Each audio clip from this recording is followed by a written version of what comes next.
Oh my god, this, man. NIO just released their earnings report, and I also listened to the conference call as well. I'm gonna give you my 2 cents about it. I'm gonna share you the good news, the bad news, the great news, and the shitty news, as well as my opinion about NIO stock going forward.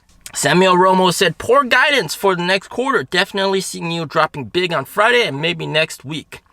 Mark said, weak earnings again? Outlook? Question mark? Big miss at EPS, small beat in sales. Still huge issues with supply chain. Looking not good at all. Loves High Ground said, I'm more worried about America-China relations. At the end of the day, we few pawns have little control and little influence. Morty says, I think COVID really fooled us at the Chinese New Year. Other than that, the company is growing at a good pace. Profitability by 2024, I bet it comes in at 2023. HODL.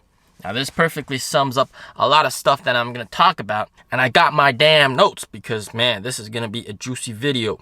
So just to sum it up, margins are great. Part of the reason the margins are great is because the new 75 kilowatt hour pack is cheaper to produce, and it also has more range, better low temperature performance, just an overall good move. And something that you guys need to keep in mind is that even when customers choose BAS, their purchasing price is lower, but NIO, the company, still receives full price. It's because the battery asset management company pays the difference. A little known fact is that if you choose the 100 kilowatt hour battery with your car, with your NIO, it's actually cheaper with BAS than the 75 kilowatt hour battery with BAS. So many people think, oh, I'm paying higher monthly, but I get the vehicle cheaper outright and I have more range, so they go for that.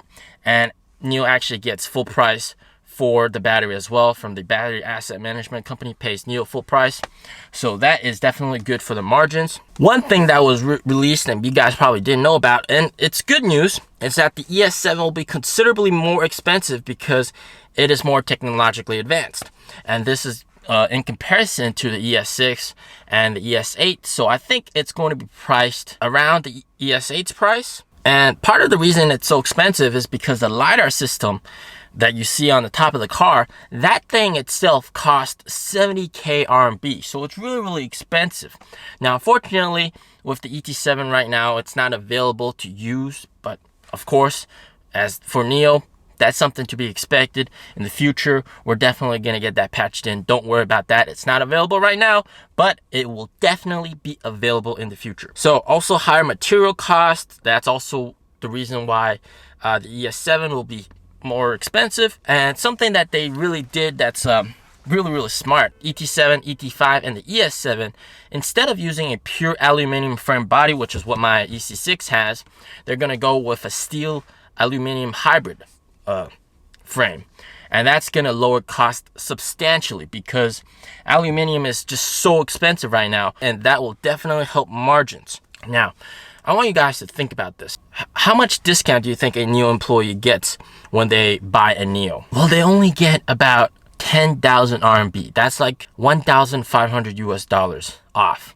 I mean, that's not a lot. It shows how expensive the vehicle is to produce. So another great news, I guess, that's really good. Great news. NIO is going to be increasing prices for all the existing models, the ES6, ES8, and EC6. They're doing this move because everybody else is doing the move, and also because they're putting in the new chips inside the vehicle with 5G capability, and that warrants a price increase. So that's pretty good. That's going to increase their margins as well. Now, time for the bad news, all right? It was asked if demand for current vehicles will be hurt by the newer vehicles, and William Lee said it won't be hurt, but I can tell you for a fact that it will be hurt. And a lot of NIO owners, we've discussed about this inside chat groups, and one of the guys said, and I quote, this is what he said: But if the NT 1.0 platform doesn't get enough updates, it would dissuade those who would otherwise have bought the 866 but not considered the expensive ES7, because they think the ES7 is going to be more expensive, which it will be. So people will be dissuaded. This is the opinion of a lot of NIO owners. So people would probably not go for the ES8 and current models because of what they have out there. Moving on, the really shitty news, which was supposed to be good news, is the fact that they will have a slower wrap up for the ET7 because it's coming out of the same factory as the ES6 and ES8. And that just means that, they're trying to build everything at one factory. The long wait time, which we all thought was big demand, I was going to make a video about it, but it turns out it's because the factory output is very, very limited because it's trying to produce 4 vehicle models out of the same factory. So it's yet to know what the demand for the ET7 is. It's pretty great. It's pretty good. But just want to let you guys know that what I thought was a big demand hold up because there was so much demand, it's actually because the ramp up is slow and because it's all coming from the same factory, so production is slow. Which we're not too surprised with that. Now we got to talk about the stock in general, all right? Me personally, I'm avoiding NIO stock because of the following 3 reasons, all right? First of all is, of course, the Ukraine war. Will it escalate further? Will Russia pull out the bigger weapons? Now, they've already pulled out hypersonic missiles. Who knows what else they'll pull out? We've seen NATO say that if you're going to use chemical weapons, we're going to intervene, and that's going to escalate the whole situation. And then what's really funny is that U.S. is threatening China with sanctions, and China is like, I don't want to get sanctioned.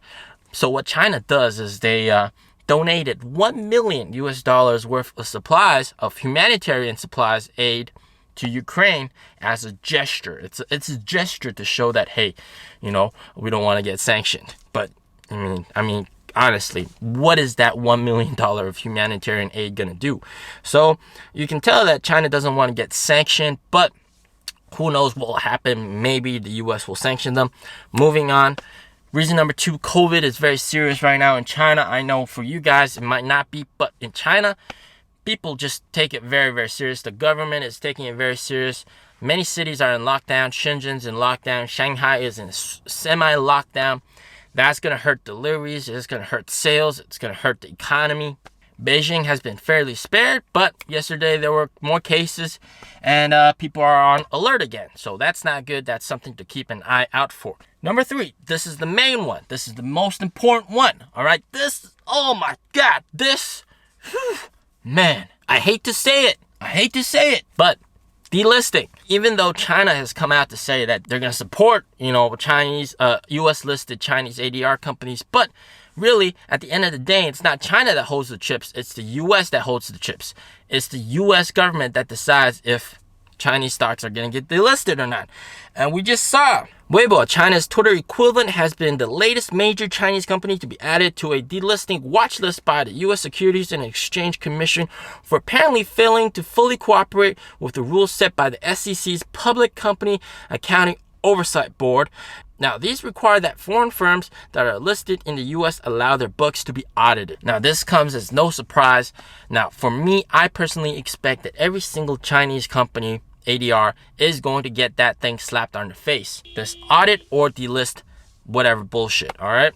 So, NIO is no exception. I am expecting that the SEC will slap this on NIO's face as well. Hey, get audited or get delisted, and who knows what that will do to the stock price. So right now there's a lot of uncertainty. I hate to say that I'm spreading fear. I'm not spreading fear. This is just the fact of what it is. The SEC is just doing their job. They don't want people to get defrauded because of the lucking thing.